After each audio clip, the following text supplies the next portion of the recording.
All right, shalom, shalom.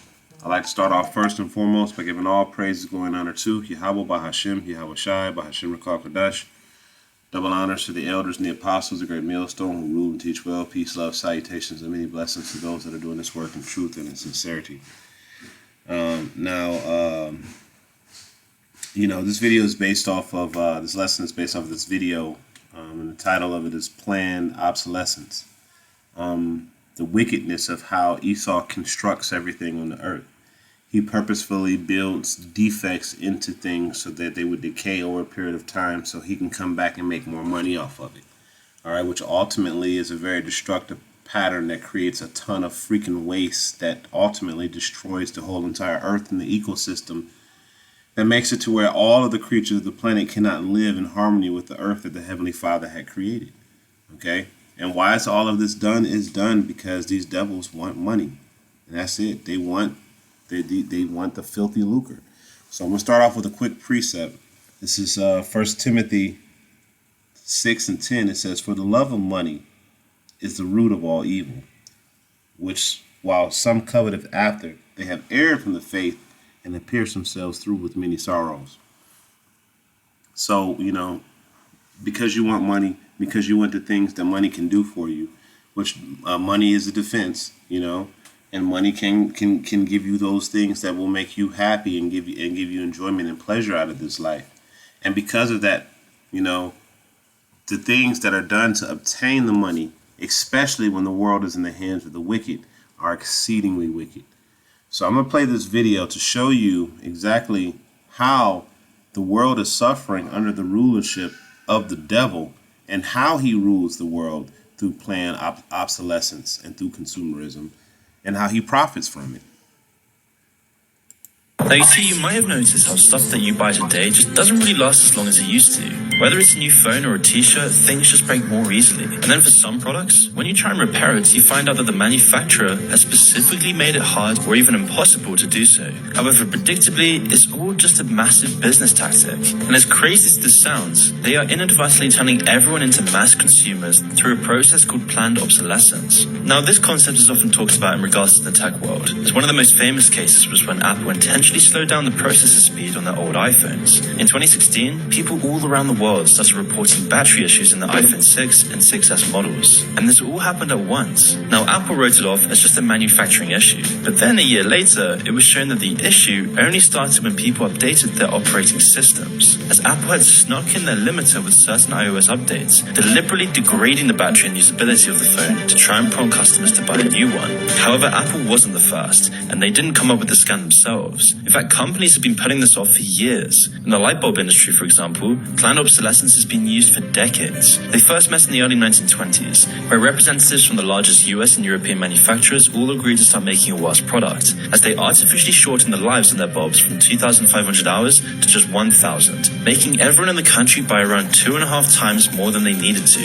And with just a little bit of collusion, these companies used planned obsolescence to more than double their potential revenue. And for 2 decades, they have kept their lifespans artificially low. They even specifically employed engineers to design shorter lasting light bulbs and find companies which didn't shorten theirs. However, the downfall of the light bulb cartel was the organized structure, as it took a lot of work to keep the various companies in line, and it was already dissolving before World War II dealt with the final blow. However, it's their legacy which now lives on today, and the light bulb cartel proved that planned obsolescence works incredibly well, so it was co-opted by countries, organizations, industries, and governments around the world. But the problem goes so much deeper than just some cheap t-shirts. Planned obsolescence has seeped into everything. I mean, just look at the things we've been building over the past 50 years. We used to create beautiful structures that lasted centuries, works of art built with local materials, perfectly suited to their environment and time, meant for the people that would use them. Buildings would emanate beauty. It would uplift your soul. However, today, pretty much everything new is made out of steel, concrete, and maybe some glass, constructed purely to serve a privileged few.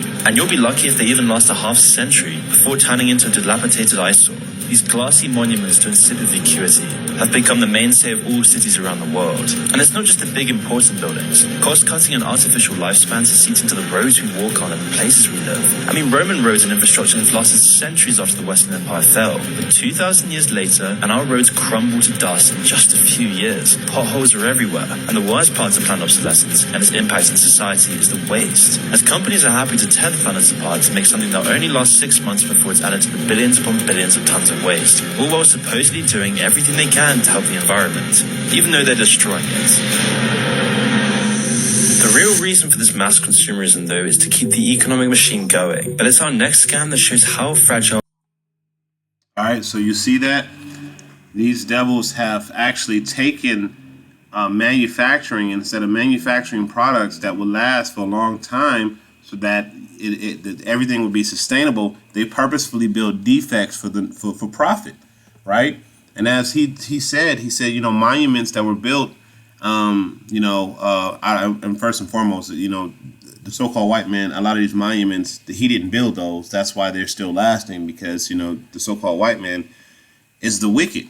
So the wicked is going to take all the shortcuts. The wicked is going to do those things that are not profitable, at least to everyone else. He's going to do, what's profitable for himself. So he's going to build these cheap-ass structures. He's going to create tons of waste. There's a video of the so-called white man, and it's a black and white cartoon, and it kind of like shows him walking in from the Stone Age, and he walks up and he sees two snakes, and he turns them into snakeskin boots, and then he turns chicken into fried chicken, and and all of these different things, and then he creates this huge industry around everything just for profit, and before you know it, centuries later, everything is dead, and the only thing that's left is him sitting on a pile of garbage. Okay, so that's exactly where the world is headed if this devil is not taken out of power. All right. So this is Revelation 11 and 18. It says, "And the nations are angry, and the wrath is come, and the time of the dead, that they should be judged, and that thou shouldest give reward unto thy servants the prophets, and to the saints, and to them that fear thy name, small and great, and shouldest destroy them which destroy the earth." So that's the part of this precept that I really wanted to get to, is to destroy them that destroy the earth. You see, and who is in control of everything? The so-called white man. He's the one that's in control of the earth. Is the one that's in control of the earth. Now, when you go to Job, the book of Job, 9 and 24.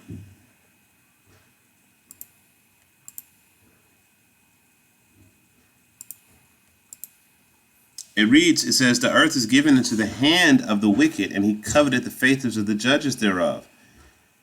If not, where and who is he?" You see? So the so-called white man is in control of everything. You see? So the so-called white man is the one that's facilitating all these things and creating all this consumerism. It's the so-called white man. He's the one. He controls industry. He's the one that created all of these corporations and all of this fiction and all of this stuff so he can take control over everything. And in his control, he has destroyed everything. The water, the air, and still the relationships between people, the way that medicine is produced, everything. He's destroyed everything. Everything. And why? For filthy lucre's sake. That's why we brought it out. For money. He wants money. He wants all of the wealth of the world, and he's willing to do whatever is necessary. So, and then you go to on the book of Micah. You go to the book of Micah, 2 and 2, and what does it say? It says, "And they covet fields and take them away by violence, and houses and take them away, so that they oppress a man and his house, even a man and his heritage." You see? So they go into these other lands and they take their lands through whether or not they do like financial loans that are unpayable, or military coups that are unpayable. Military coups that they use to go in and take these lands and to oppress the people and take away their resources. You see, and then they use these resources that they stole to create this environment of consumerism that destroys the planet. You know, instead of creating something one time that'll last for a very long time so that it's sustainable and that people can use this without creating a huge amount of waste, you create products and services that you have to continuously buy over and over and over again. And the end product is waste, toxicity, destruction, and death. You know? And then what do? As the scriptures say, you go into these other nations and these other countries and you take the fields and oppress the people. Like in Africa, you got these little kids that are mining the cobalt, you know, so that they can make, and lithium, so that they can make these batteries and different type of electronical products, right? But they're mining with their bare hands, and they're doing this on pennies of the dollar. While these corporations are making billions upon billions of resources off of resources and that they stole, and from people that they're basically enslaving to get these minerals. But it's not just that, it's everything. It's everywhere. They even take municipal sources of water that belong to everybody, like Nestle, you know, and Aquafina, PepsiCo, you know, and they take municipal water sources that are literally the product of every single person. They build factories on top of these pure water sources. And then they steal the water from the people and sell it back to them in bottled water. And then all of that waste goes into landfills, and then this stuff is not biodegradable, so it just sits there for centuries. And it just thoroughly pollutes the earth. Let me see if I can find this.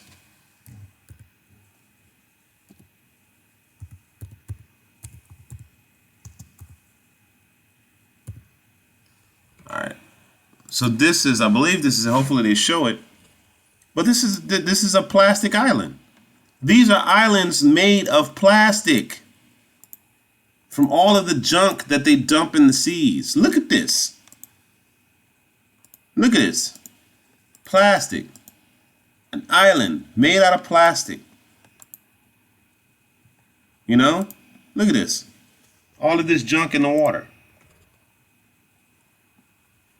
Filth. This is the world that's created by the so-called white man. Okay? So it says, verse 2 again, it says, and they covet fields and take them by violence, and houses and take them away. So they oppress a man and his house, even a man and his heritage. Therefore, verse 3, saith the Lord, therefore thus saith the Lord power, behold, I'm against this family, behold, against this family do I devise an evil, from which you should not remove your necks, neither shall you go haughty, for this time is evil. You see?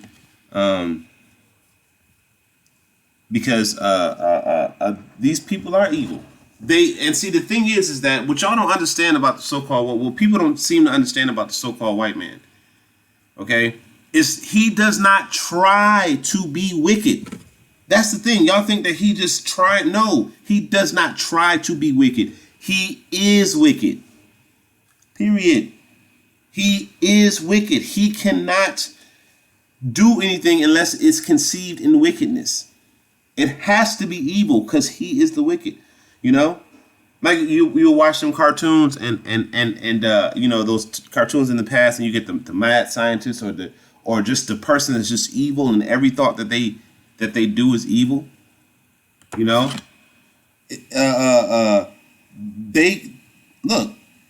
They can't rest unless they do evil. You see, as a matter of fact, let's get that real quick. You have to understand that if they do good, it is inadvertent. They don't do good based off of you know, good nature or good feelings. No, it's an unintended consequence of an action if good happens. They don't intend to do good.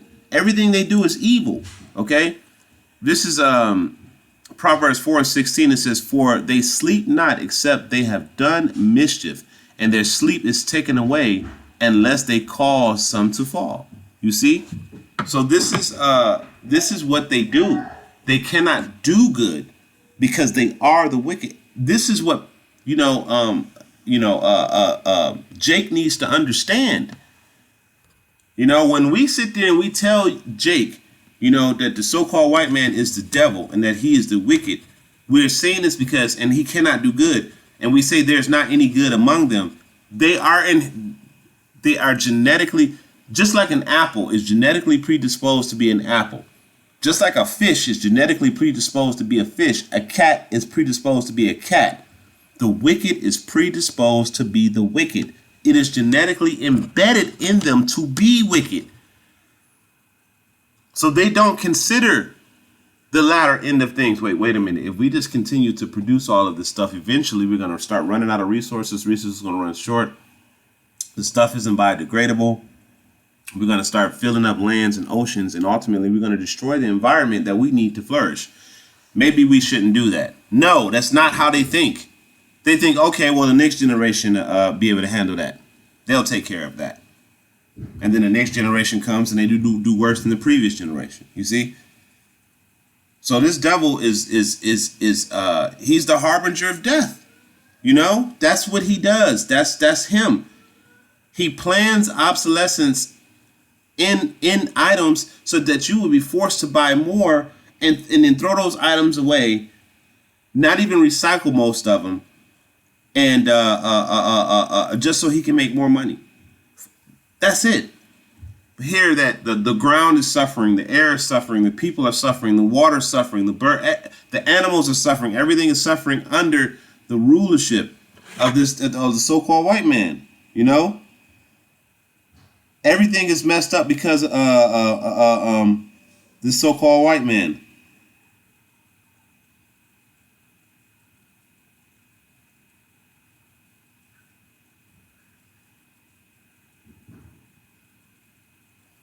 You know?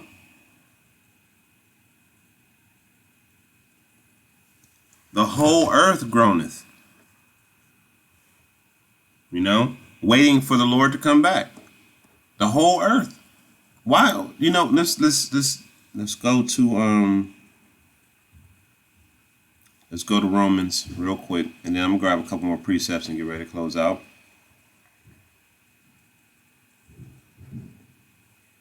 Go to Romans 8.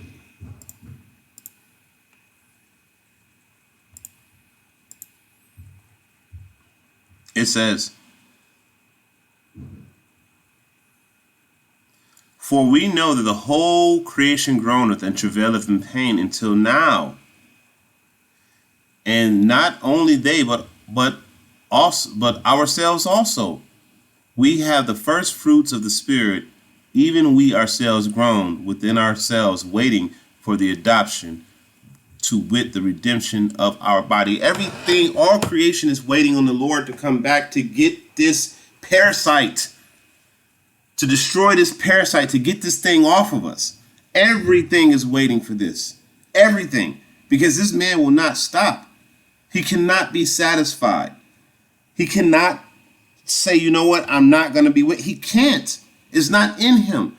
Okay, it's not in him for peace. It is not in him to do those things that are peaceful and are righteous. He just can't do it. You know, he can't. The devil cannot do those things that are peaceful and are good. He cannot. Okay, and if you have some that can, it's not because they're of the seed of Esau, because they may be a Jake. And this is why they may be one of those Israelites that are scattered among the nations. Okay. But Esau, the wicked themselves, they are inherently wicked. Period, point blank, man. There's nothing you can say about that. Look at the state of the world since they took over. Okay? It's Habakkuk, the 2nd chapter. It says, no, I'm slacking. I meant to go to Habakkuk. It's Habakkuk, the 2nd chapter. It says, "Behold, his soul which is lifted up is not upright in him." Habakkuk 2 and 4 says, "Behold, his soul which is lifted up is not upright in him, but the just shall live by his faith. Yea, also because he transgresseth by wine, he is a proud man, and neither keepeth at home." Remember when I said they covet fields and take them by violence? You know, we brought that out. Okay? "Who enlarges his desire as hell, and is as death, and cannot be satisfied." This consumerism, this planned obsolescence. You know, he cannot be satisfied. He cannot say, okay, I had enough. All right. It's never enough. This is why this devil is trying to find other places that he can go pillage. because he knows that eventually the places that he's already pillaging are going to run out of resources. So he's looking for other places he can go rob and steal and manipulate, you know. But his time is up, though. The Lord is done dealing with this devil, and as we move forward into this, into 2024, 2025, we're going to start seeing this thing start to ramp up because the devil's time is up. All right, like this, I'll finish this up. And it says, "Who enlarges his desires as hell, and is as death, and cannot be satisfied, but gather unto him all nations, and to heapeth unto him all people." And this is why he wants to get this mark, because in this chip in everybody, because he wants to be the supreme ruler. Okay, he wants to be the supreme ruler. All right.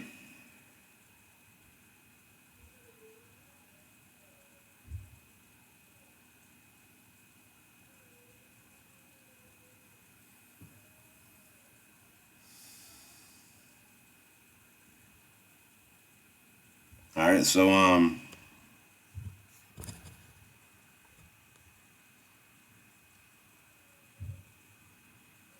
gonna bring out one more precept. Let me just find it. All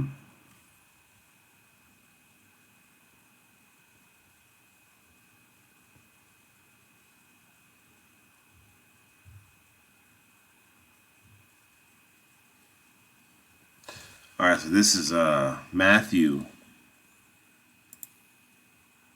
This is the book of Matthew 4 and 20. 24 and 22. And it's what the Lord had to say about this devil. 4 and 22. And it says, "Except those days be shortened, there should no flesh be saved, but for the elect's sake those days shall be shortened." You see? So if the Lord does not shorten these days, this is why things are moving so fast. This is every day is just moving fast and fast and fast and fast. Like every day you wake up, and it's like pretty much as soon as you wake up, the next day is here. Right away. So unless these days be shortened, there's not going to be no more flesh left. He's going to kill everything. Okay, because he is as death. Okay, the so-called white man and death are synonymous. Okay, that's why it says he's as death and cannot be satisfied, because just as death wants as much death to come to it as possible, the so-called white man is a black hole and he cannot be satisfied. Okay, when you go in and you read Revelation, the 6th chapter, it says there was a red horse that went out. He had power to take peace from the earth, roughly paraphrasing, and that was Esau. So look, there's been nothing but continual war since this man has been in power. Nothing but continual war. All right? And it's going to continue to be that way until the Lord comes and take this man out the way. There's not going to be any peace ever until the Prince of Peace comes back and restore peace. That's it. All right? And there's not going to be any reprieve. You're not going to get that fresh air. You're not going to get the fruit that actually restores your body. You're not going to get the fish or the meat that's actually restorative the way that it's supposed to be. You're going to continue to get the corrupt food, the corrupt fruit, the defiled water, until the Lord comes back and restores this place back to its former glory. All right? And refresh the earth and take this man out the way. Okay? I mean, like, it just boggles my mind that you create imperfections in things so people can come and buy more. But then again, he's a so-called white man. He's the devil that the Bible speaks of. All right. So with that, I pray this is an edifying lesson. I'm going to end it off by giving all praise, glory, and honor to Yahweh, Ba'ashem, Yahweh Shai, Ba'ashem, Rakal Kadash. Double honors to the elders and the apostles, great male sons of Nick Samaki, and say shalom.